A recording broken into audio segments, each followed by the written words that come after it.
This week's Out of Bounds is brought to you by the San Jose Flea Market, the Bay Area's #1 bargain shopping destination since 1960. A lot of history has been made on this very program, this very school year, Mike, and that's going to continue right now as we go out of bounds with badminton. That's all I need to say. That's all you need to say. I laid it up for you. Let's just pass it down, find out what's going on. Here's Anna. Hey, Anna, what's going on with badminton? Badminton, there's a lot going on with badminton. Please explain. Now, let me tell you that it may seem like it's just a recreational sport, but any badminton player will tell you that it takes real skill to master the competitive net play. And you can find some of the best right here in the Bay Area are having a smashing time.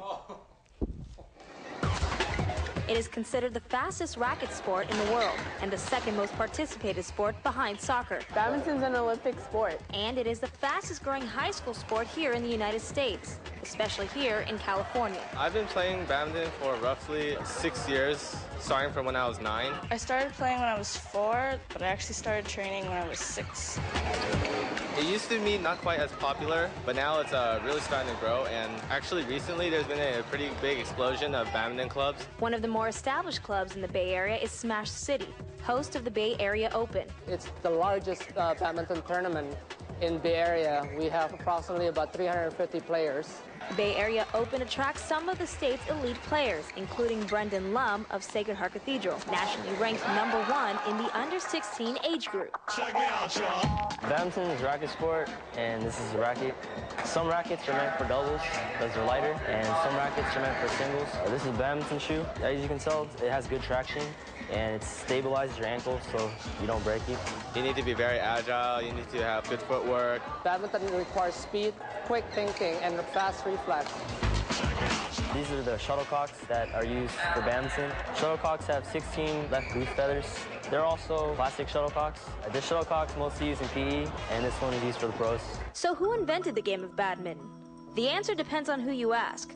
One thing's for sure, badminton is an international sport. I know the professional badminton tournaments, such as in Indonesia, there's about 10,000 fans. And that is equivalent to this times 2. A lot of people do not recognize badminton as a sport. They think it's something you play in your backyard. But like any sport at the higher levels, there are excellent athletes. Basketball is a great sport, but some people play basketball in PE and you think, wow, they're not doing anything. If it was a recreational sport, it wouldn't be in the Olympics, and I wouldn't have any aspirations to go to the Olympics and play. What I'm trying to go for, my ultimate goal is to do my best at Junior Nationals, which is held every year. For one athlete, it's not just a sport, but also an avenue to give back. As a senior, I have a project to do, and it requires a service. And I decided to incorporate my interest, which is badminton.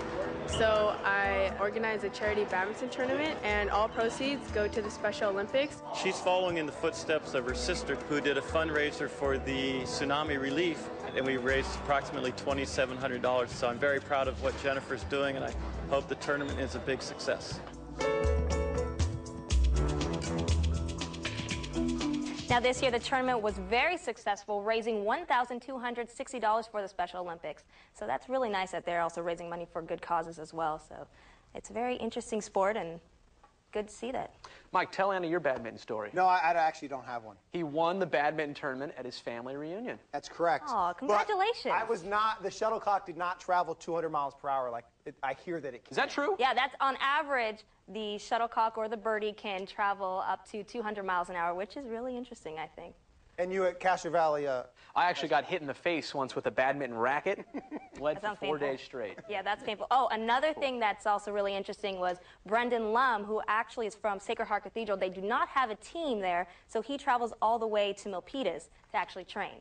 So, and he trains with an Indonesian national champion, former Indonesian. Dedicated athletes, Anna. Very Thank you very much. It is not a recreational sport, people. All right.